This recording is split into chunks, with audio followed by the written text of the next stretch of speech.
Hello students, welcome to Anoop study zone.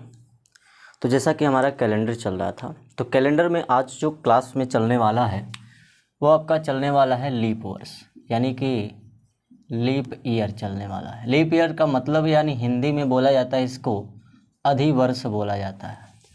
अब आप कहेंगे कि लीप वर्ष तो सभी को पता है कि लीप वर्ष में 4 से भाग दे के 4 से भाग दिया जाता है, और 400 से भाग दिया जाता है शताब्दी जब होती है, यानी सेंचुरी जब होता है तब 400 से भाग दिया जाता है। पर अगर मैं आपसे एक सीधा सा प्रश्न करूं कि भाई बताइए कि 100 ईयर में कितने लीप वर्ष होते हैं,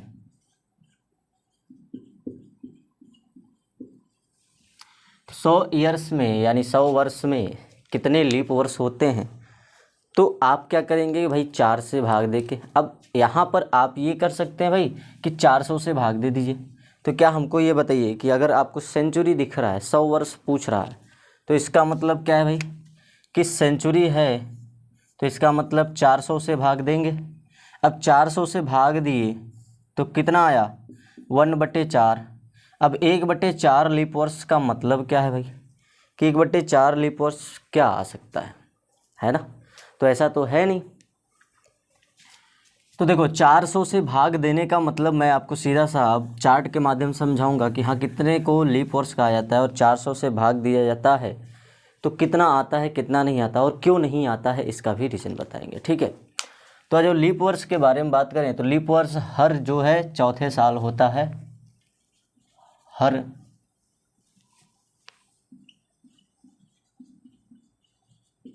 चौथे वर्ष लीप वर्ष होता है। ठीक है, लीप वर्ष जो होता है अधिवर्ष यानी लीप वर्ष, ये हर चौथे वर्ष होता है। और कहीं कहीं लैंग्वेज में ये पाया जाता है कि हर 4 साल बाद लीप वर्ष आता है। तो 4 साल बाद कहने का मतलब ही होता है चौथे साल। ठीक है, क्योंकि देखो हर 4 साल बाद तो लीप वर्ष आता नहीं। अगर मैं नॉर्मली अगर सही ढंग से बात करूँ तो हर 3 साल बाद यानी चौथा जो साल होगा वह क्या होगा, लीप वर्ष होगा। तो आ जाओ, अगर सेंचुरी की बात होती है, अच्छा मैं इसको यहाँ से अच्छा डिफाइन करता हूँ कि भाई आपको पता है कि हर 4 साल बाद यानी चौथे साल क्या होता है, लीप वर्ष होता है। यानी 4 के मल्टीपल में जितना नियर अबाउट 100 में आएगा वो क्या होगा, उतने लीप वर्ष की संख्या होगी। तो आ जाओ, यानी 4 से मैं भाग दे दूँ तो सीधा सीधा पता चल जाएगा कि कितने लीप वर्ष होते हैं। तो 4 से भाग दे दीजिए, यानी 100/4 का मतलब क्या हो गया 25, यानी 25 जो होंगे वो क्या होंगे, अब लीप वर्ष होंगे। तो 25 जो होंगे वो क्या होंगे, लीप वर्ष होंगे। तो क्या यह सही है कि गलत है, इसका कैसे पता चलेगा भाई। 25 तो लीप वर्ष तो होंगे, ये तो है, आएगा 4 से भाग देकर बिल्कुल आएगा 25। तो क्या 100 वर्ष में 25 लीप वर्ष होते हैं, इसको कैसे पता करना है, आ जाओ देखो। तो अगर सेंचुरी की मैं बात करता हूँ, ठीक है, यानी अगर मैं कहता हूँ भाई 100 वर्ष, 200 वर्ष, 300 वर्ष, 400 वर्ष, 500, 600, 700, 800 अब ईयर हैं। ठीक है, 9, 1000, 1100, 1200, 1300, 1400, 1500, 1600, 17, 18, 1900, 2000। अब 2000 के बाद भी 2001, 2002, 2003, 2004 इसी तरह से आगे बढ़ता चला जाएगा, है ना। तो अगर मैं कहूँ भाई ये सब के सब क्या हैं, सेंचुरी हैं, यानी कि शताब्दी हैं। अगर सबके सब सेंचुरी हैं तो सबके सब सेंचुरी होने का मतलब क्या होता है कि 400 से भाग देकर हम पता करते हैं कि वह वर्ष लीप वर्ष है या नहीं है। तो अगर मैं इसमें 400 से भाग देता हूँ तो 400 से भाग देने का मतलब पूरा पूरा कटना चाहिए, तो पूरा पूरा तो कटेगा नहीं। इसमें 400 से भाग दें तो 400 से पूरा पूरा कटेगा नहीं। इसमें 400 से भाग दें तो इसमें पूरा पूरा कटेगा नहीं। इसमें 400 से भाग दें तो ये पूरा पूरा कटे जाएगा। अब देखो पूरा पूरा कटने का मतलब क्या होता है, सेंचुरी में 400 से भाग दिया जाता है तो यदि पूरा नहीं कटता है तो इसका मतलब क्या है कि वह जो शताब्दी है यानी सेंचुरी है वह आपका लीप वर्ष नहीं है। कौन सा? जो 100 ईस्वी है, 99 ईस्वी नहीं, 100 ईस्वी जो आता है वो 100 ईस्वी लीप वर्ष है या नहीं, ये डिफाइन करता है 400 से। ठीक है, तो यानी कहने का मतलब ये सारे क्या हैं, ये 400 से पूरा का पूरा कटेंगे ही नहीं। अब जब पूरा का पूरा कटेंगे नहीं तो इसका मतलब ये जो 100वीं ईस्वी होगी, जो 100वीं ईस्वी होगी, यानी 99 ईस्वी की नहीं बात हो रही है, 99 ईस्वी नहीं है। इसके पहले क्या है? 98, ये भी नहीं है। अब देखो 98, 99 सब किससे डिफाइन करेंगे? 4 से करेंगे। तो 4 से कटेगा? बिल्कुल नहीं कटेगा। फिर 97, 4 नहीं, 96, 4। अब इसको भाग दे के देख लीजिए, 4 दूना 8, 4 चौके 16, यानी ये कट गया, यानी कि 96 आपका क्या है? लीप वर्ष है। बाकी इसके बाद 97, 98, 99, 100, 100 तो आएगा भाई, हर चौथे साल जो होता है लीप वर्ष होता है, 100 आएगा। पर 100 में क्या आ गया? सेंचुरी आ गया, शताब्दी के वाला केस आ गया, यानी डबल जीरो आ गया।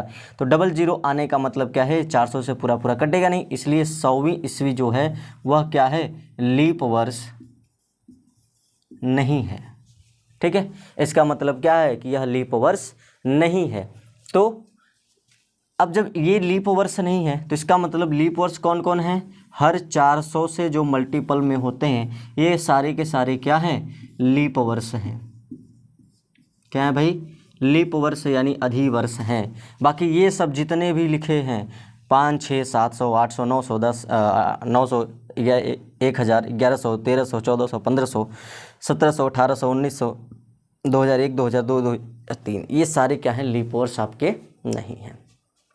अगर बाय द वे आप कभी इसको 4 से डिवाइड कर दिए तो ये तो पूरा पूरा कट जाएगा, पर जब भी आपको दिखे कि लास्ट में डबल जीरो है तो सेंचुरी होगा, और सेंचुरी को हमेशा 400 से डिवाइड करके पता लगाते हैं कि वह वर्ष लीप वर्ष है या नहीं है। ठीक है, आ जाओ।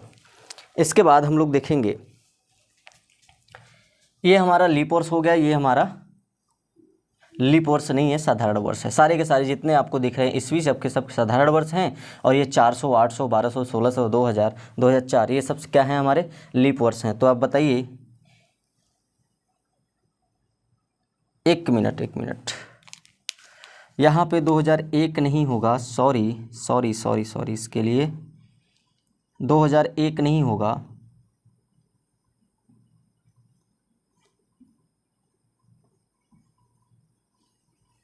क्योंकि 2001, 2004 में तो सेंचुरी दिख ही नहीं रही ना। तो 2100 होगा, 2200 होगा, 2300 होगा, 2400 होगा, ये होगा हमारा।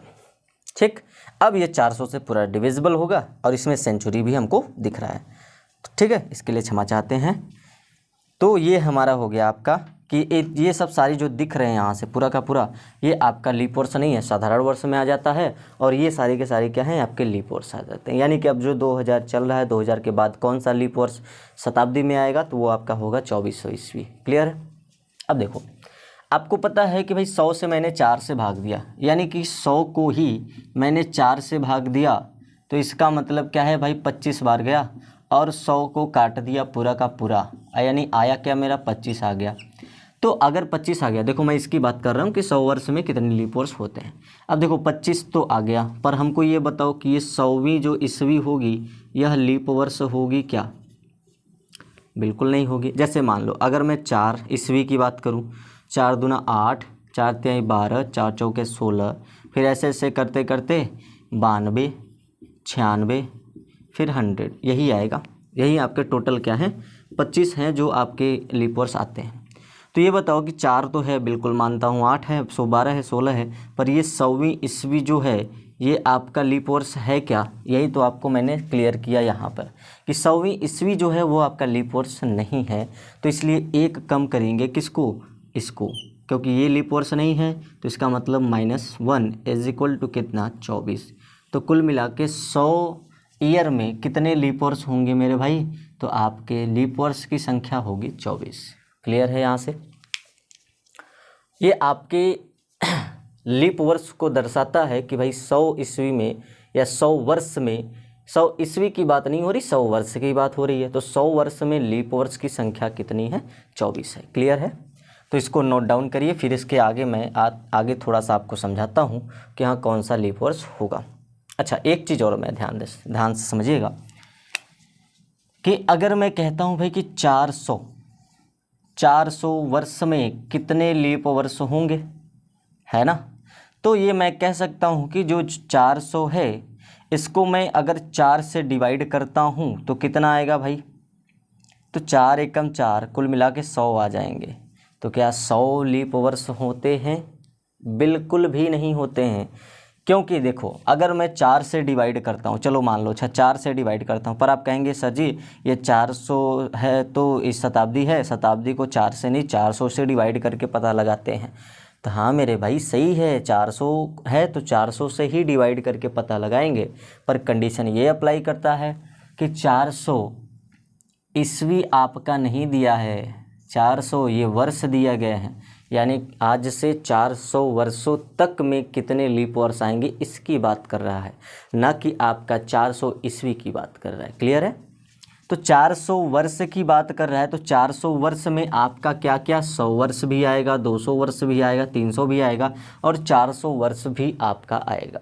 तो देखो अगर मैं 4 से डिवाइड करता हूँ तो इसका मतलब क्या हो जाएगा 100। अब देखो 4 से ही क्यों डिवाइड कर रहा हूँ, क्योंकि हर 4 साल बाद क्या होता है लीप वर्ष आता है, यानी हर चौथे साल क्या होता है आपका लीप वर्ष आता है। तो मेरे भाई अगर 400 वर्ष है तो 400 वर्ष को हम 4 से डिवाइड करते हैं तो ये 100 आएगा, आएगा कि नहीं मेरे भाई, 100 आएगा। तो 100 आएगा, पर मैंने कहा भाई 400 वर्ष आते आते बीच में कहीं रास्ते में आपका 100 ईस्वी भी आएगा, 200 ईस्वी भी आएगा, 300 ईस्वी भी आएगा और 400 ईस्वी भी आएगा। क्लियर है। तो अगर 400 ईस्वी की मैं बात करता हूँ, सिर्फ देखो यहाँ पे वर्ष की अब मैं बात नहीं कर रहा हूँ, मैं 400 ईस्वी की बात कर रहा हूँ, तो वो हमारा लीप वर्ष है। बिल्कुल है, करेक्ट है कि नहीं है। तो आ जाओ, अगर 400 हमारा ये लीप वर्ष है तो 300 क्या हमारा लीप वर्ष है? बिल्कुल नहीं है।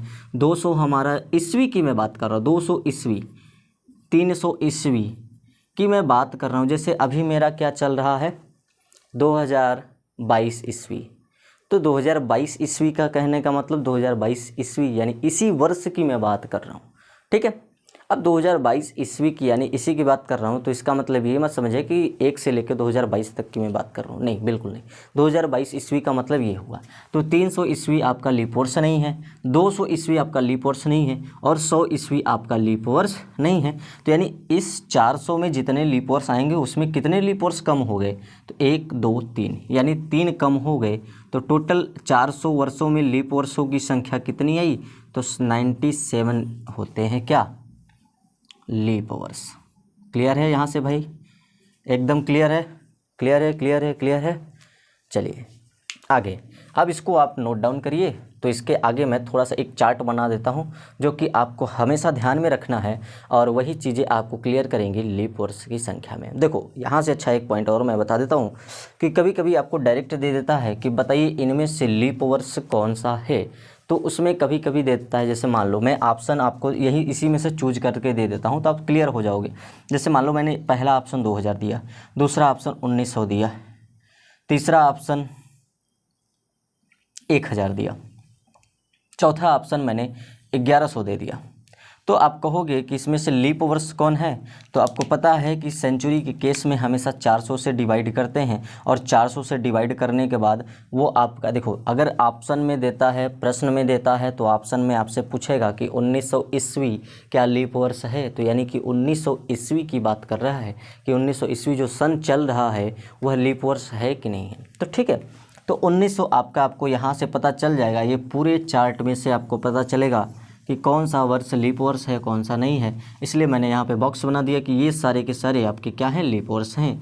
बाकी इधर जो बचे हैं वो आपके लीप वर्ष बिल्कुल नहीं है। कभी भी आपको कि कोई भी टीचर बताता है कि ये लीप वर्ष हैं तो आप उसको डिफाइन करके बता सकते हैं कि 400 से डिविजिबल है ही नहीं तो ये लीप वर्ष नहीं है। क्योंकि देखो 400 ईस्वी तक की बात नहीं कर रहा है, 400 ईस्वी की बात कर रहा है। क्लियर है।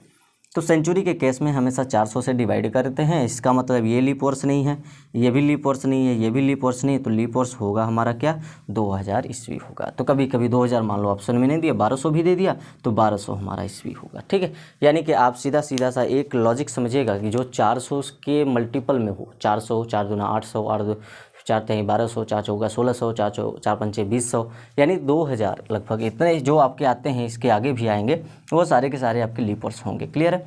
चलिए इसको नोट डाउन करिए फटाक से, मैं आगे चलता हूँ इसके आगे।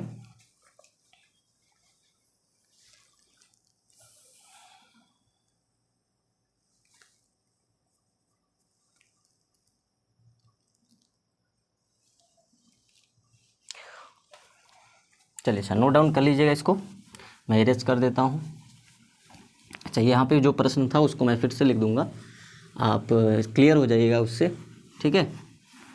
तो कभी भी आपको डाउट नहीं होगा इसमें।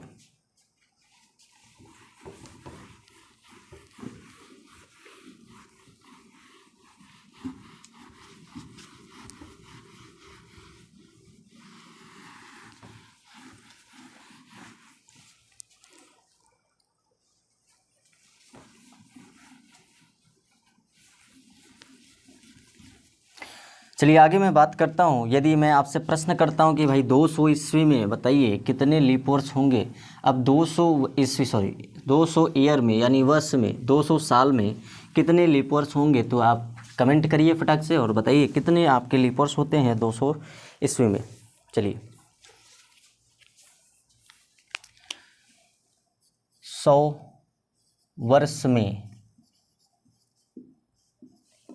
200 वर्ष में, ये बड़ा ही इम्पोर्टेंट है और हर जगह काम आता है लगभग में, ठीक है। तो आप इसको अच्छे से क्लियर कर लीजिएगा। कोई भी डाउट हो तो आप कमेंट करके पूछ सकते हैं कि हाँ सर ये डाउट है, उस डाउट को आपको क्लियर करा देंगे हम। क्लियर है, ये हो गया।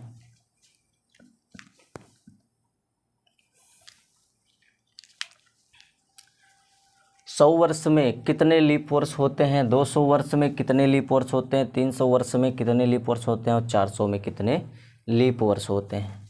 तो देखो, अगर मैं 100 वर्ष की मैं बात करता हूँ तो इसका मतलब आपको मैंने अभी अभी क्लियर किया कि 100 वर्ष में कितने लीप वर्ष होते हैं, तो 24 अधिवर्ष होते हैं, यानी कि 24 अधिवर्ष यानी 24 लीप वर्ष होते हैं।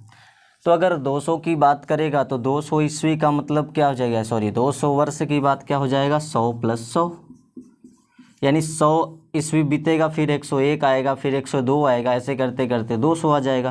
तो यानी 100 + 100 का मतलब क्या हो गया भाई, 24 + 24 कितना हो गया, 28, यानी कि 48 48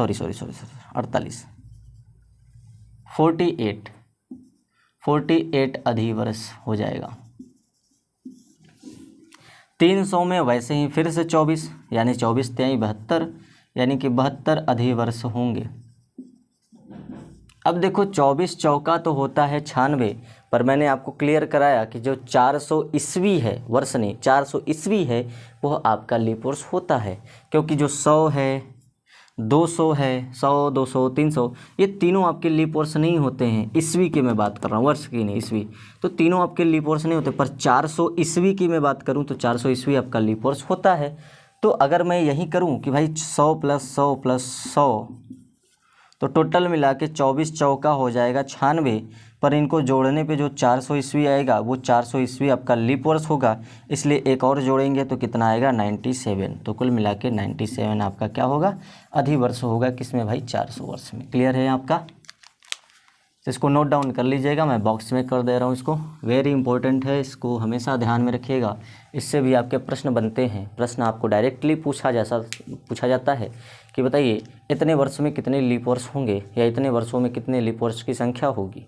क्लियर है, या 400 वर्ष में कितने लीप वर्ष होंगे, या 300 वर्ष में कितने लीप वर्ष होंगे, या 100 वर्ष में कितने लीप वर्ष होंगे। इस तरीके के प्रश्न बनते हैं और इस तरीके के प्रश्न आपसे पूछे भी जाते हैं। क्लियर है, चलो आगे इसकी मैं बात करता हूँ। तो आप इसके आगे हेडिंग डालेंगे विषम दिन ज्ञात करना। इसको मैं इरेज करता हूँ।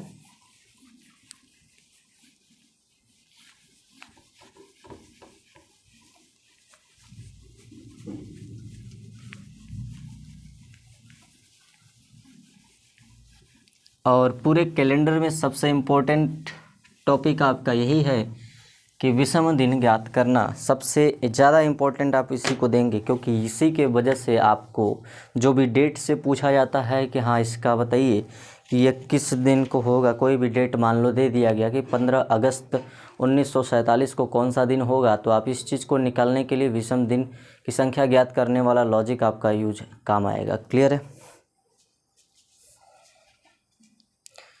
तो आ जाओ इसको भी देख लेते हैं अपने। विषम दिन ज्ञात करना, आपको मैं बताऊंगा कि विषम दिन भी क्या होता है, दूसरा मैं आपको बताऊंगा कि विषम दिन कैसे ज्ञात किया जाता है। तो विषम दिन ज्ञात करना।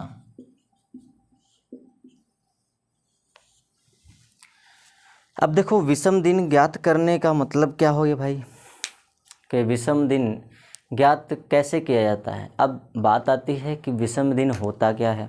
अगर मैं आपसे कहूं कि विषम दिन होता क्या है, तो विषम दिन आपको मैंने शुरुआत के क्लास में ही बताया था कि विषम दिन वह होता है जो 7 से भाग देने पर जो आपका शेष फल होता है वही होता है आपका विषम दिन। देखो क्यों होता है, क्योंकि आपको मैंने बताया था कि जो 7 से भाग देते हैं, इसका मतलब क्या होता है कि हर 7 दिन बाद क्या होता है, दिन जो है रिपीट करता है, यानी कि 7 के मल्टीपल में जितने आएंगे उसके बाद जो बचा रहेगा उतने दिन फिर से आएगा ना। तो 7 से भाग देने पर अगर 0 शेष आता है तो सेम डे होता है, ये भी मैंने आपको बताया था। तो विषम दिन की संख्या वही होती है जो आपको 7 से भाग देने पर जो बचता है वही क्या होता है, विषम दिन होता है। यानी आप यहाँ पे एक पॉइंट करके लिख लेंगे तो हमेशा याद रहेगा कि जो 7 से भाग देने पर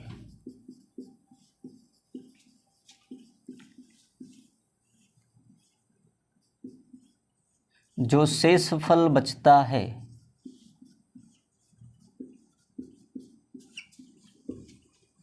वही हमारा विषम दिन होता है।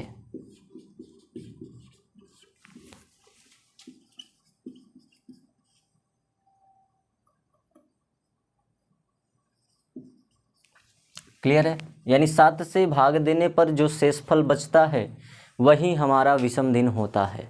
तो अच्छा ये समझ में आ गया। अगर मैं आपसे एक प्रश्न करूं छोटा सा, तो आप हमको ये बताइए कि यदि मैं आपसे एक प्रश्न करूं कि एक वर्ष में विषम दिन की संख्या कितनी होती है, जो कि मैंने आपको बताया हुआ है, तो आप कहेंगे सर कि एक वर्ष में विषम दिन की संख्या हमारी 1 होती है। बट ये क्लियर होना चाहिए कि वह वर्ष लीप वर्ष है कि साधारण वर्ष। तो सिंपल सी बात है, मैं आपसे पूछना चाहता था कि एक साधारण वर्ष में विषम दिन की संख्या कितनी होती है, तो आप कहेंगे सर कि एक साधारण वर्ष में विषम दिन की संख्या 1 होती है। तो जब एक साधारण वर्ष में एक विषम दिन की संख्या जो होती है 1 होती है, तो मैं आपसे पूछना चाहता हूं कि बताइए कि 100 वर्ष में विषम दिन की संख्या कितनी होती है।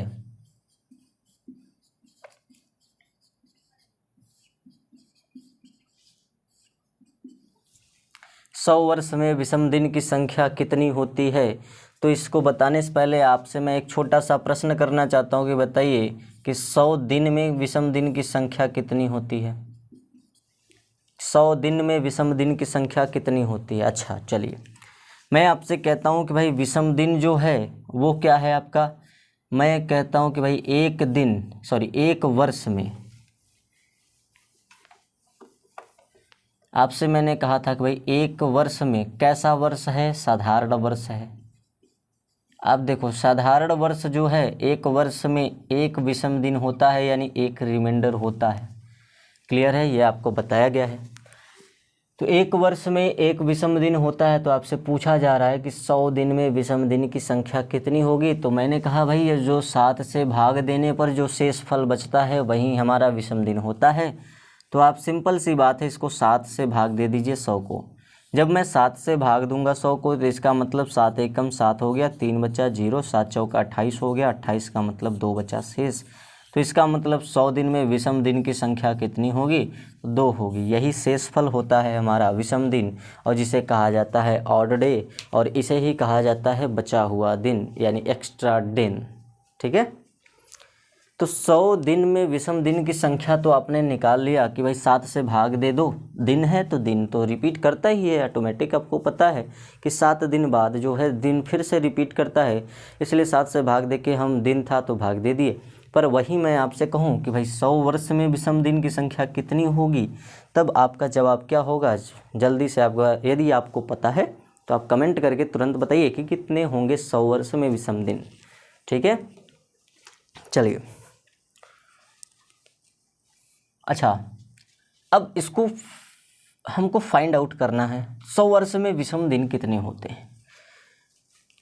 तो मैंने आपको, जब मैं आपको पढ़ा रहा था कि विषम दिन, महीने के, दिन के और आपके वर्ष के विषम दिन कौन कौन से होते हैं? तो मैंने आपको एक बात बताई थी कि जो साधारण वर्ष होता है उसमें जो विषम दिन होता है वो 1 होता है। वो भी कैसे मैंने बताया था भाई, कि आपको बताया था कि साधारण वर्ष में 365 दिन होते हैं, बटे 7 करते हैं तो एक रिमाइंडर आता है, शेषफल यानी 1 आता है। तो साधारण वर्ष में विषम दिन की संख्या 1 हो जाती है ना। और वहीं मैंने बताया था कि जब अधिवर्ष की बात किया जाएगा तो अधिवर्ष में आपका कितने दिन हो जाता है? 366 दिन हो जाता है। इसको 7 से भाग दिए तो 2 रिमाइंडर आ गया था। तो यानी अधिवर्ष में कितने होते हैं? 2 होते हैं।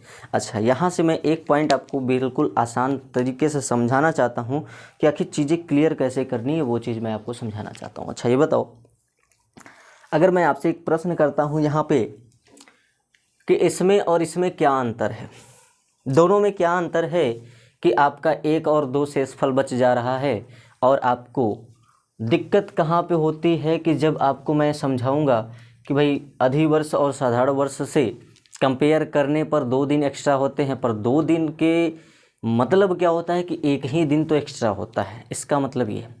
तो कुल मिला के मैं आपसे ये पूछना चाहता हूँ, साधारण वर्ष और अधिवर्ष में ऐसी क्या चीज़ें हो जाती हैं जो कि अधिवर्ष में रिमाइंडर ज़्यादा हो जाता है और साधारण वर्ष में वही रहता है, सेम टू सेम।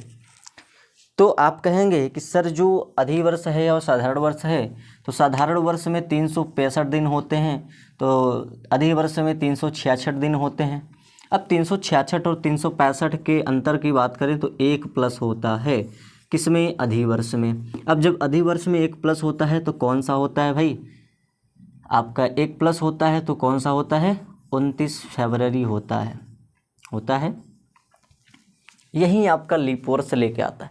अच्छा, मैं अगर एक पॉइंट आपको यहाँ पे बिल्कुल आसान तरीके से बताऊंगा, पूरा इसको 100 वर्ष में विषम दिन कितने होते हैं ये मैं आपको क्लियर करा दूंगा, पर उसके पहले आप इसको अच्छे तरीके से समझिए कि यहाँ पर आप इस चीज़ को समझ लोगे तो फिर इसके बाद आगे कहीं प्रॉब्लम नहीं आएगी। ठीक है, आप समझो।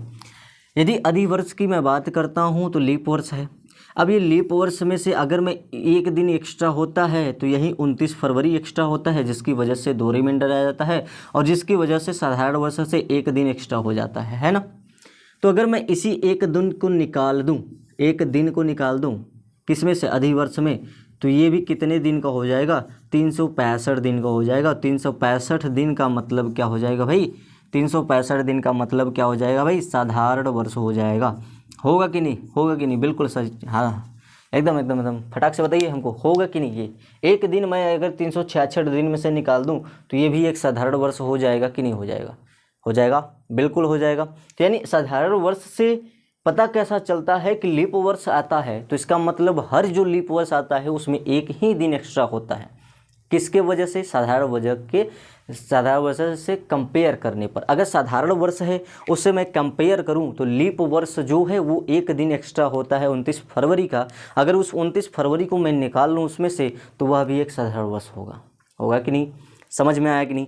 बिल्कुल एकदम अच्छे तरीके से समझ में आ गया होगा कि भाई एक दिन बस निकाल लूँ मैं इसमें से तो 365 दिन हो जाएंगे, और 365 दिन हो जाएंगे तो ये साधारण वर्ष की तरह दिखने लगेगा। क्लियर है? तो आ जाओ, बस इसी लॉजिक को यहाँ पे समझे हो, और इसी लॉजिक को मैं इसमें लगाऊंगा तो आप कहेंगे कि हाँ, तब आप नहीं कह पाएंगे कि आपको समझ में नहीं आया। अगर मैं बात करता हूँ 100 वर्ष में, तो आपको पता है कि 1 वर्ष में, अच्छा मैं 100 वर्ष में बात करता हूँ तो इसका मतलब 100 वर्ष में आपके लीप वर्ष भी आएंगे कि नहीं? बिल्कुल आएंगे। 100 वर्ष में आपके लीप वर्ष आएंगे। तो अगर 100 वर्ष में आपके लीप वर्ष आएंगे तो ये बताइए कि अगर मैं सबको, जो 100 वर्ष हैं सबको साधारण वर्ष मान लूँ, तो 100 तक में साधारण वर्ष हो जाएंगे। टोटली साधारण वर्ष होगा कि नहीं? 100 वर्ष टोटल के टोटल साधारण वर्ष मान ले तो इसका मतलब 1 से लेकर 100 तक सबके सब साधारण वर्ष हैं। बिल्कुल है। अब जितने लीप वर्ष आएंगे, इसका मतलब जितने लीप वर्ष आते हैं साधारण वर्ष की तुलना में, जितने लीप वर्ष आते हैं उससे क्या होता है? 1 ही दिन तो एक्स्ट्रा होता है मेरे भाई। यही चीज़ मैं समझाना चाह रहा था कि 366 दिन होता है, इसी में से मैं 1 दिन निकाल लूँ तो ये 365 दिन हो जाएगा, जो कि हमारा साधारण वर्ष की तरह दिखेगा। यानी एक साधारण वर्ष से अधिवर्ष कितना दिन अधिक होता है? 1 दिन अधिक होता है। क्लियर है? तो आ जाओ, एक साधारण वर्ष की मैं बात करूं, सबको मैं साधारण वर्ष पहले मान लेता हूं। तो अगर साधारण वर्ष की मैं बात करता हूं तो एक वर्ष में कितने रिमाइंडर होते हैं, 100 होते हैं। तो वहीं 100 साधारण वर्ष की मैं बात करूं तो 100 साधारण वर्ष में 100 रिमाइंडर होंगे, यानी कि 100 आपके शेषफल होंगे कि नहीं होंगे, होंगे कि नहीं होंगे। चलो ठीक है, इतना समझ में आ गया, 100 हो जाएंगे।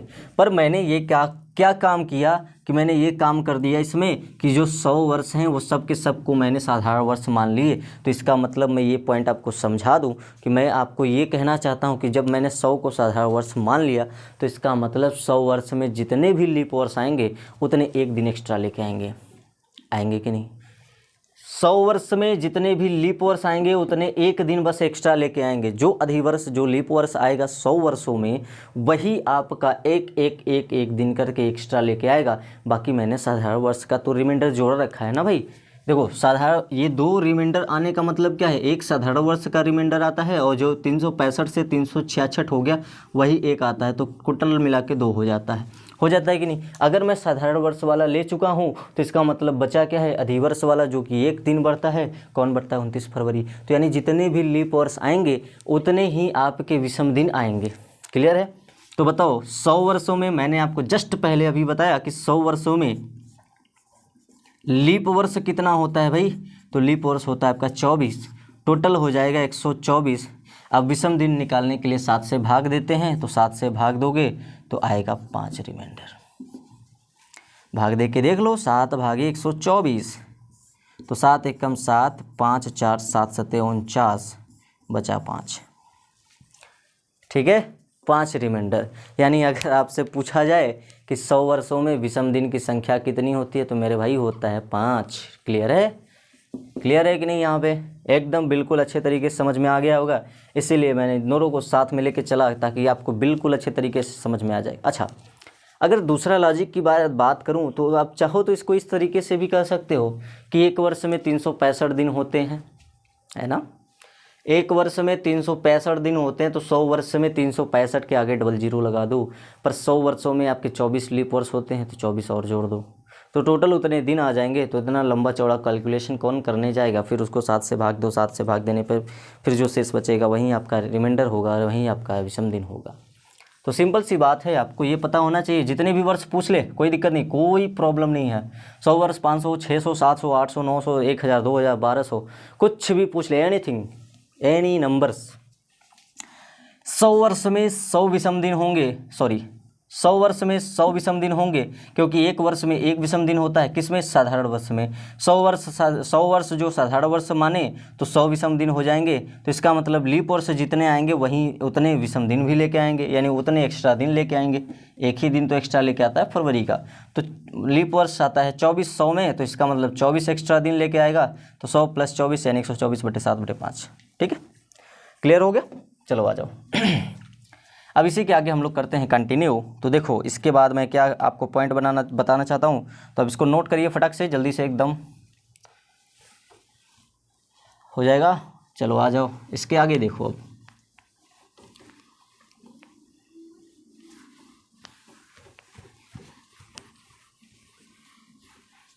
यही पे कराता हूँ मैं। देखो अगर आपका तो आ गया, इसको चलो मान लो, ठीक है, इसका तो आंसर आ गया मेरा कि 5। मैं विषम दिन को लिख देता हूँ रिमाइंडर, ठीक है, 5 रिमाइंडर। अच्छा चलो एक चीज़ और, इसको मैं मिटा ही देता हूँ अच्छे से, फिर उसके बाद बताता हूँ।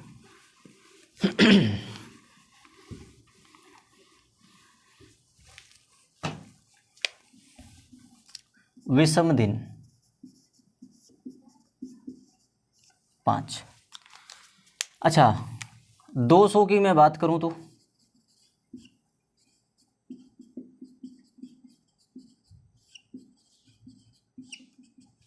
100 + 100 भाई, 200 का मतलब क्या हो गया, 100 + 100। तो 100 + 100 का मतलब 5 + 5, इसका मतलब हो गया 10, 10/7, यानी कि आपका कितना आएगा, 3 आएगा। तो कितना आएगा भाई, 3 आएगा। अच्छा एक पॉइंट तो मैं आपको बताना ही भूल ही गया कि भाई विषम दिन जो होता है ना मेरे भाई, विषम दिन जो होता है वो 0, 1, 2, 3, 4, 5 और 6, इसके अलावा कोई आपका विषम दिन नहीं आएगा, क्योंकि जब जैसे ही 7 होगा तो 7/7 का मतलब 0 शेषफल, 8 होगा तो 8/7 का मतलब 1 शेषफल, यानी जो विषम दिन की संख्या होगी वह 0 से लेके 6 तक ही होगी। क्लियर है? चलो आ जाओ। अब मैं 300 वर्ष की मैं बात करता हूँ। 300 वर्ष में विषम दिन, और फिर मैं बात कर लेता हूँ 400 वर्ष में विषम दिन।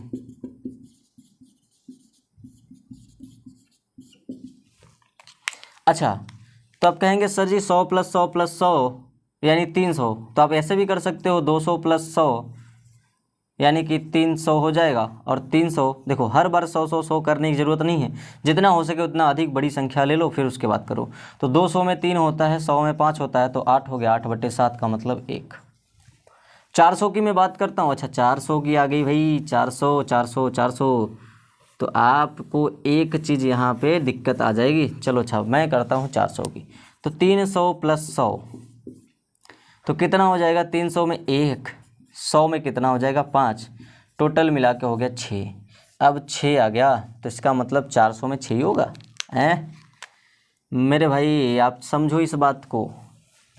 अगर मैं कहता हूँ कि 400 है, एक साधारण वर्ष में बात करूँ तो एक रिमाइंडर होता है, तो 400 साधारण वर्ष की मैं बात करूं, देखो अभी लीप वर्ष नहीं जोड़े हैं, ठीक है। 400 की वर्ष की बात करूं तो 400 में इसका मतलब 400 हो जाएंगे। अच्छा, 400 में अगर लीप वर्ष की बात करूं तो लीप वर्ष ही एक्स्ट्रा दिन एक एक्स्ट्रा दिन लेके आता है। तो एक अगर एक्स्ट्रा दिन लेके आता है तो जितने लीप होंगे उतने एक्स्ट्रा दिन होंगे। तो लीप वर्ष कितने हो जाते हैं मेरे भाई? 97 हो जाएंगे, 97। तो टोटल आ जाएगा 497, और 497 को 7 से डिवाइड करोगे तो कितना आएगा? काट लो भाई, ऐसे कर दो, 7। तो 7 × 7 = 49, बचा 7, इसका मतलब 7 × 1 = 7, 0। क्या आ गया भाई? 0 शेषफल आया, 0 0 0। बस यही पे समझना था कि 400 वर्षों में 0 दिन विषम दिन होता है। देखो अब देखो ध्यान से, 400 वर्ष में विषम दिन 0 क्यों हो जाता है? क्योंकि मेरे भाई 100 ईस्वी जो है वो आपका लीप वर्ष नहीं होता, 200 ईस्वी जो है लीप वर्ष नहीं होता, 300 ईस्वी जो है वो लीप वर्ष नहीं होता, पर 400 ईस्वी आपका लीप वर्ष होता है। तो इसलिए एक दिन एक्स्ट्रा लेके आएगा, तो एक दिन और एक्स्ट्रा लेके आ गया तो 7 हो गया, और 7/7 का मतलब क्या हो गया? 0 हो गया। तो यही रीज़न है, आपको एक पॉइंट अपने से नोट कर लीजिए कि यही रीज़न है कि 400 ईस्वी के बाद यानी हर 400 साल बाद क्या होता है? कैलेंडर फिर से रिपीट करता है। तो आप इस पॉइंट को बिल्कुल नोट डाउन कर लीजिएगा कि हर 400 साल बाद कैलेंडर फिर से रिपीट करता है। यानी कहने का मतलब आज से 400 साल तक जो कैलेंडर चला, फिर वो 400 साल ख़त्म होने के बाद फिर से आज से ही चलना शुरू हो जाएगा। यानी कि आज से 400 साल, फिर आज से फिर से 400 साल के बाद से फिर से आगे चलेगा। यानी हर 400 साल बाद कैलेंडर क्या होता है? रिपीट करता है। क्यों? पता कैसे चला भाई? क्योंकि 0 विषम दिन आने का मतलब क्या होता है? सेम, यानी कि रिपीट करता है ना। ये तो मैंने आपको समझाया है कि भाई जब 7 से डिवाइड करके 0 शेषफल आता है तो इसका मतलब सेम होता है, और सेम होने का मतलब फिर से रिपीट होता है। तो वही रीज़न है कि जब भी 400 साल बाद क्या होता है? कैलेंडर फिर से रिपीट करता है। ठीक। अच्छा, यहाँ पे मैं आपको एक प्रश्न और करा दूँ ताकि आप लोग यहाँ पे डाउट जो आपका रहता है वो चीज़ क्लियर हो जाए और फिर मैं आगे बढ़ सकूँ इसके। ठीक है। अच्छा, इसको मैं मिटा देता हूँ।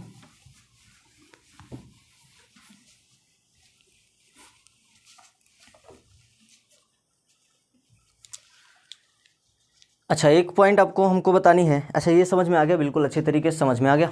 समझ में आ गया तो कमेंट में यस या नो कर दो, ताकि समझ में आ जाए कि हाँ समझ में आया कि नहीं। ठीक है।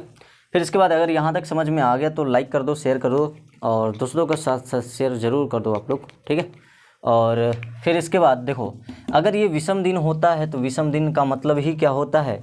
आपको मैंने एक पॉइंट करके बताया था कि विषम दिन जो होता है, विषम दिन का मतलब क्या होता है कि जो भी वर्ष होगा या महीना होगा, या महीने का विषम दिन है तो इसका मतलब महीने का अंतिम दिन होगा। अगर आपका क्या बोलते हैं कि वर्ष का अंतिम दिन है तो इसका मतलब वर्ष का अंतिम दिन होगा आपका क्या? विषम दिन। अगर ये वर्ष की बात कर रहा है, सेंचुरी की बात कर रहा है, तो सेंचुरी ही तो है भाई, 00 है तो इसका मतलब सेंचुरी ही होगा।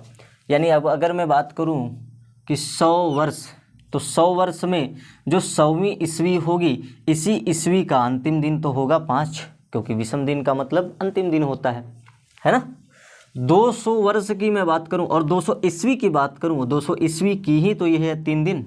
300 ईस्वी की बात करूं तो यही तो है 1 दिन, और 400 ईस्वी की बात करूं तो उसमें 0 यानी पूरा पूरा कट जाता है। ठीक है, अब देखो, अगर मैं कहूं कि भाई कैलेंडर जो स्टार्ट हुआ, शुरू हुआ, जो भी कैलेंडर शुरू हुआ हमारा, तो वो शुरू हुआ होगा तो पहला दिन क्या होगा मेरे भाई। अगर मैं 100 वर्ष की बात करता हूँ तो पहले वर्ष का पहला दिन क्या रहा होगा मेरे भाई, आप ये बता दो कि 100 वर्ष में पहला वर्ष क्या रहा होगा, यानी पहला दिन क्या रहा होगा। तो आप कहोगे सर रविवार रहा होगा, तो पर मेरे भाई सर रविवार तो 7 से 7 को भाग देकर प्राप्त करते हैं, यानी रविवार किसे कहा जाता है, 0 को कहा जाता है। क्यों कहा जाता है, क्योंकि जब हमारा कैलेंडर स्टार्ट हुआ तो पहला दिन हमारा क्या था भाई, आपका पहला दिन था मंडे, यानी सोमवार से स्टार्ट हुआ। आज से अगर मैं बचपन की भी मैं बात करूं तो बचपन में भी आपको सिखाया जाता था कि Monday, Tuesday, Wednesday, Thursday, Friday, Saturday, Sunday, ऐसे याद किया जाता। सोमवार, मंगलवार, बुधवार, बृहस्पतिवार, शुक्रवार, शनिवार, रविवार, ऐसे याद कराया जाता था। यानी कि पहले दिन के, देखो लॉजिक पे मत समझो, बस इतना याद रखो कि जो हमारा कैलेंडर स्टार्ट हुआ पहली ईस्वी का पहला दिन, वो हमारा क्या था मेरे भाई, तो वो आपका था सोमवार। अब देखो ये क्या है, अंतिम दिन है। किसकी अंतिम दिन है, शताब्दी का अंतिम दिन है। किसका भाई, शताब्दी का अंतिम दिन है। तो इसका मतलब शताब्दी का पहला दिन भी रहा होगा, तो शताब्दी का पहला दिन, तभी तो शताब्दी का अंतिम दिन आया होगा। तो अगर मैं शताब्दी का पहला दिन की बात करूं, अच्छा ये तो रिमाइंडर है ना मेरे भाई, तो आ जाओ मैं अच्छा एक पॉइंट यहाँ पे कर देता हूँ, शताब्दी का अंतिम दिन यहाँ पे कर देता हूँ मैं, और शताब्दी का पहला दिन मैं यहाँ पे कर देता हूँ। और ये आपका क्या है भाई, विषम दिन है, विषम दिन।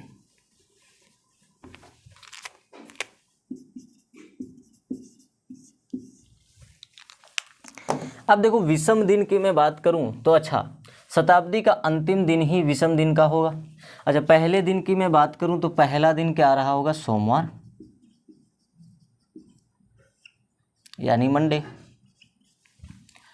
अगर मंडे रहा होगा तो 5 है तो सेंचुरी है, तो सेंचुरी का 5 का मतलब क्या होगा भाई, 5 का मतलब क्या होगा, सोमवार रहा है तो इसका मतलब पहला दिन है। यदि पहली ईस्वी का पहला दिन सोमवार, तो इसका मतलब 5 का मतलब क्या होता।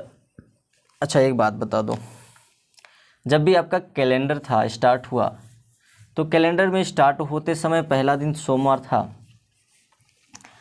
और जो सेंचुरी में विषम दिन आते हैं, विषम दिन जो होता है वो क्या होता है हमारा, 0 होता है, 1 होता है, 2 होता है, 3 होता है, 4 होता है, 5 होता है, 6 होता है।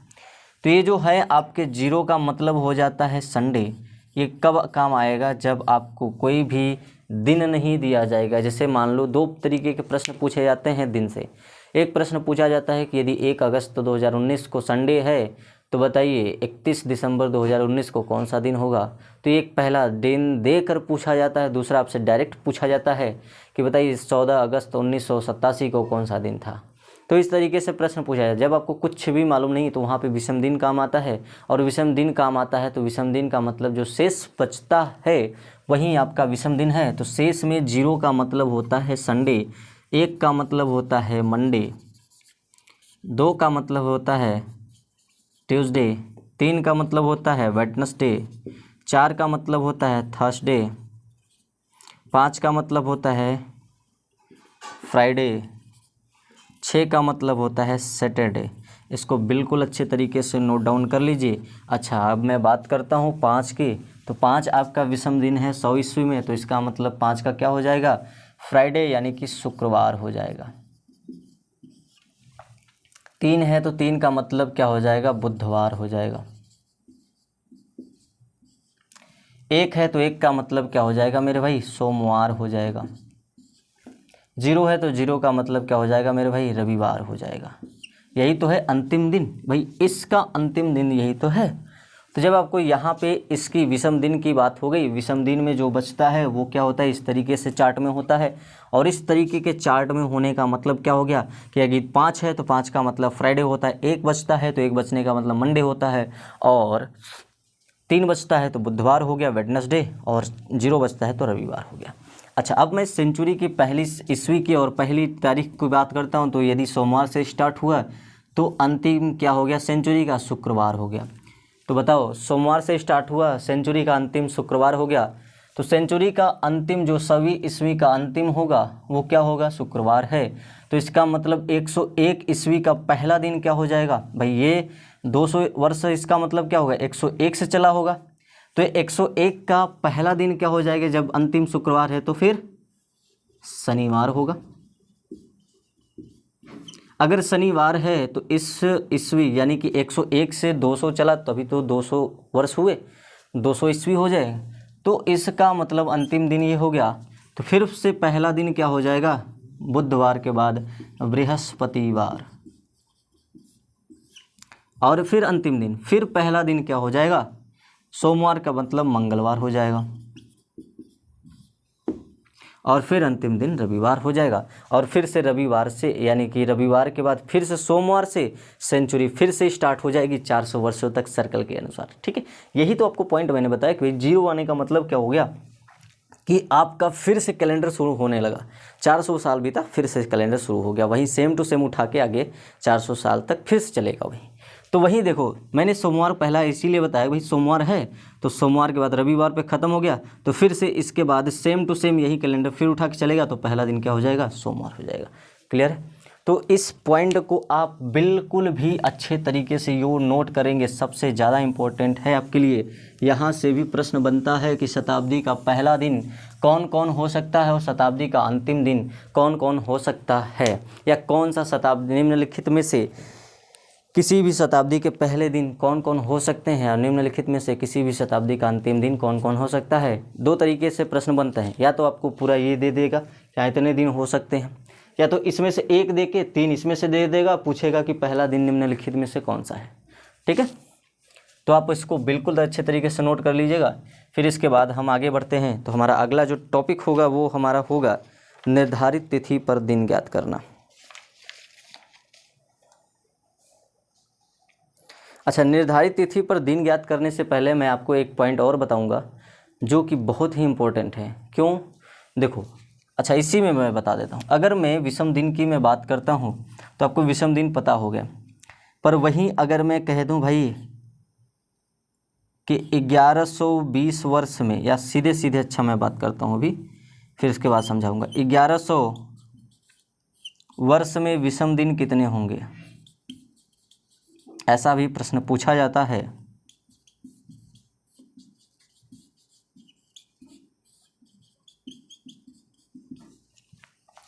ठीक है, तो 1100 वर्ष में विषम दिन कितने होंगे, तो कैसे करेंगे। अब 1100 का मतलब क्या हो गया, तो हमेशा मैंने कहा कि वे बड़ी संख्या आपको लेनी है, किसमें, विषम दिन वाले में से। तो विषम दिन वाले में से सबसे बड़ी संख्या कौन सी है भाई, 400 है।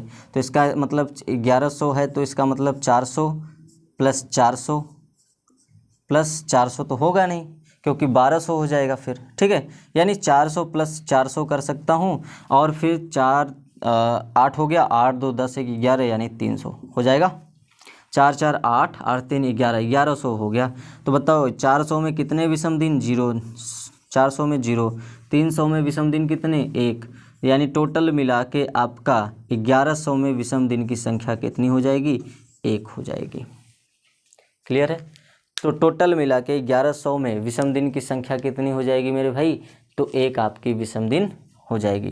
तो चलो अच्छा, एक और पॉइंट मैं आपको बताता हूँ कि यदि मैं आपसे कहता हूँ भाई 1100 को हटा दो, 1100 को हटा दो, मैं कहता हूँ 972 वर्ष में, 972 वर्ष में बताओ कि कितने विषम दिन होंगे, तो आपका कहना क्या होगा उसको भी मैं थोड़ा सा इसको एक्सप्लेन कर देता हूँ, फिर इसके बाद कुछ वर्क दे दूँगा आपको करने के लिए, ताकि आप भी उस चीज़ का प्रैक्टिस करेंगे तो ज़्यादा समझ में आएगा। ठीक है, तो देखो अगर मैं 972 वर्ष की बात करता हूँ तो इसका मतलब क्या हो जाएगा 400 + 400। अब आप ये मत कहना कि 400 ही क्यों ले रहे हैं, 100 200 300 भी ले सकते हैं। तो मेरे भाई मेरे कहने का मतलब ये है, मैं आपको पहले से ही बता रहा हूँ कि जो बड़ी संख्या होगी उसी को लेंगे। क्यों? क्योंकि देखो 400 में ही कन्फ्यूजन आ जाता है, क्योंकि सबको जोड़ने पे 6 आ रहा था, 400 में एक लीप वर्ष एक्स्ट्रा हो गए तो 7 हो गए थे, जिसकी वजह से 0 विषम दिन आ गया। तो यानी 400 साल बाद क्या होता है, कैलेंडर रिपीट करता है। तो इसलिए मैं 400 तक ले लेता हूँ, ताकि जो कैलेंडर रिपीट करे तो उसकी हमको दिन का भी पता चल सके। ठीक है, तो हमेशा याद रखिएगा अगर 400 से बड़ी संख्या दी है तो 100 + 100 + 100 प्लस नहीं करना है, सिर्फ करना है 400 से। ठीक है, तो 900 दिया है तो इसका मतलब 400 400 800 हो गया, प्लस कितना हो गया 100 हो गया, प्लस कितना हो गया 90 कितना है भाई 4 दूनी 8 1 900 हो गया 72 हो गया। अच्छा, ये बड़ा ही इंपॉर्टेंट है, इसको समझिएगा। इसको समझना बिल्कुल आसान है, पर आप इस चीज़ को समझिएगा कि कैसे किया जाता है। तो आपसे प्रश्न क्या बोल रहा है भाई, प्रश्न आपसे बोल रहा है कि 972 वर्ष में विषम दिन कितने होंगे। तो देखो 400 में विषम दिन कितने होंगे 0, 400 में विषम दिन कितने होंगे 0, 100 में कितने विषम दिन होंगे 5। तो अब आ गई बात 72 की। तो 72 में अगर विषम दिन निकालेंगे, पर ये बताओ कि 72 वर्ष है और 72 वर्ष में मैंने विषम दिन निकाला नहीं है अभी तक, क्योंकि मैं इन सब का तो निकाल के आपको बता दिया कि हाँ इतने इतने होते हैं। पर मेरे भाई जब मैंने 100 का बताया तो याद आप करिए कि जब भी मैंने 100 का बताया तो 100 में 100 साधारण वर्ष मैंने लिए थे, और 100 साधारण वर्ष लेने के बाद आपके 100 में जितने लीप वर्ष होते थे उसको भी मैंने जोड़े थे कि नहीं। आप उस चीज़ को रिवाइंड कर लीजिएगा, फिर से देख लीजिएगा, वो चीज़ आपको क्लियर कर देगा। तो इसका मतलब 72 है यानी 100 से कम है, तो इसका भी हमको क्या निकालना होगा। अब जैसे कहूँ कि 72 है तो 72 का भी हमको क्या निकालना होगा। तो 72 में भी 72 आपके रिमाइंडर होंगे। साधारण वर्ष की बात करें तो जितने लीप वर्ष होंगे उसको भी जोड़ेंगे। तो देखो 72 है तो 72 में बात करें तो 72 वर्ष है, तो एक साधारण वर्ष की मैं बात करूं तो एक साधारण वर्ष में कितने एक रिमाइंडर होता है। तो 72 वर्ष में 72 रिमाइंडर होगा, और जब 72 रिमाइंडर होगा तो इसका मतलब 72 में जितना लीप वर्ष होगा उतने एक्स्ट्रा दिन और लेके आएगा। तो 72 में लीप वर्ष को निकालने के लिए 4 से भाग देते हैं, तो 4 एक कम 4 हो गया, बचा कितना 3 और 2 4 8 32 कट गया, यानी कि टोटल 18 लीप वर्ष होते हैं। तो प्लस में 18। तो आप चाहो ऐसे जोड़ कर भी कर सकते हो या फिर यहीं भी कर सकते हो कि 72 वर्ष है भाई, 972 है तो 72 दिया गया है, और 72 में 72 होता है, प्लस कर दो हमारा कितना कि 72 में जितने आपके आते हैं लीप वर्ष 18। यही चीज़ तो हो गया 72 + 18 72 + 18। ठीक है, अब इसको 7 से भाग दे के विषम दिन निकाल लो। 7 से भाग दोगे तो विषम दिन बचेगा 2, इसको 7 से भाग दोगे तो 7 दूना 14 यानी बचेगा 4। अब सबको जोड़ लो, सबको जोड़ने के बाद आएगा 5 4 9 2 11। अब 11 देखो विषम दिन होता है नहीं होता है, 6 तक ही होता है, तो इसका मतलब 11/7 तो बचा कितना 4। 4 आपका आंसर होगा कि 972 वर्ष में 4 विषम दिन होंगे। तो आप कहेंगे सर जी ये आता कहाँ से, काम कहाँ करेगा। तो मेरे भाई जब आपको डेट या दिन नहीं दिया जाएगा, जैसे डायरेक्ट आपसे प्रश्न किया जाएगा कि बताइए 1 जून 1986 को कौन सा दिन होगा, तब आपको काम आएगा। क्यों? क्योंकि 1986 का विषम दिन निकालोगे तब जाके पूरा सॉल्व करके बताओगे कि हाँ 4 आया है, तो 4 का मतलब क्या होता है थर्सडे होता है। ठीक है, तो ऐसे ही पॉइंट हैं आपके। अच्छा एक और प्रश्न करा देता हूँ इससे रिलेटेड, तो आपको डाउट जो है वो क्लियर हो जाएगा। इसको नोट डाउन करिए फटाक से, पूरा का पूरा नोट डाउन करिए।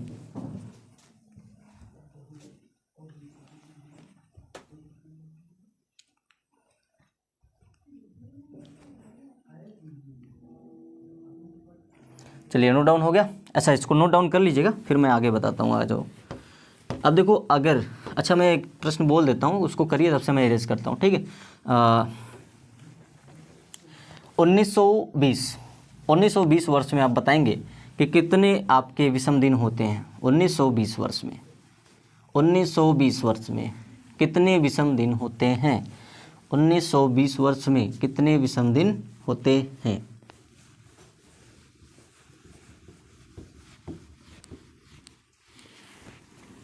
तो 1920 वर्ष में विषम दिन की संख्या कितनी होगी, जिसका भी आ जाएगा कमेंट करेंगे फटाक से उसका आंसर। चलिए, तो मैंने प्रश्न दिया भाई कि 1920 ईस्वी में कितने विषम दिन होते हैं या कितने विषम दिन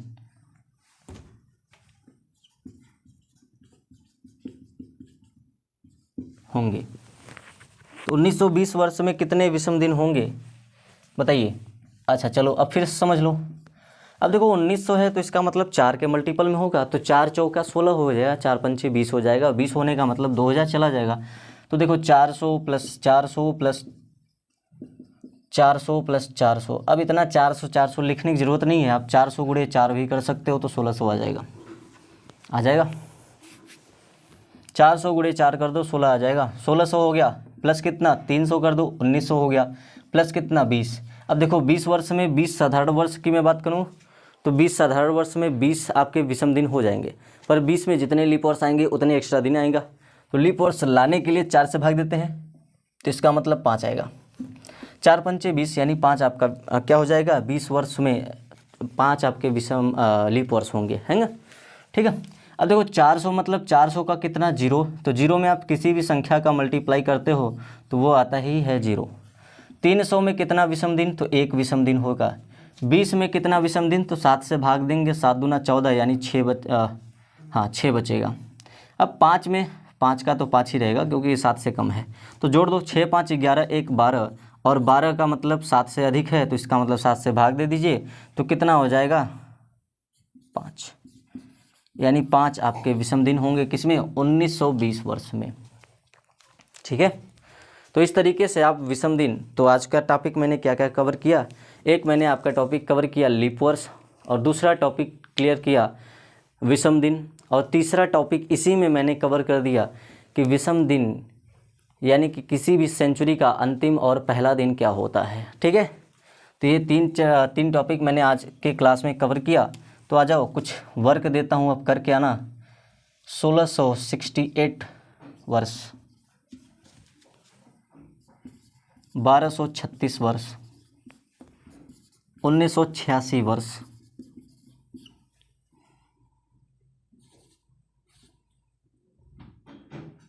2027 वर्ष। ये आपके HW के रूप में हैं, यानी होमवर्क के रूप में हैं। आप इसको नोट डाउन कर लीजिए और इसको सॉल्व करके हमको कल कमेंट में आप आंसर देंगे कि बताइए सर जी इसका आंसर क्या आया। ठीक है। सबका आंसर यानी कि पहला नंबर दूसरा नंबर करके आप कर लीजिएगा, पहला नंबर दूसरा नंबर तीसरा नंबर चौथा नंबर। तो आप ऐसे कमेंट करिएगा कि पहला नंबर का ये आंसर है, दूसरे नंबर का ये आंसर है, तीसरे नंबर का ये आंसर है, चौथे नंबर का ये आंसर है, तो मैं समझ जाऊँगा कि किसकी आंसर की आप लोग बात कर रहे हो। ठीक है। तो आज का टॉपिक हमारा 3 टॉपिक यहाँ पे क्लियर हुआ, तो तीनों टॉपिक आपको बिल्कुल अच्छे तरीके से समझ में आ गया होगा। ठीक है।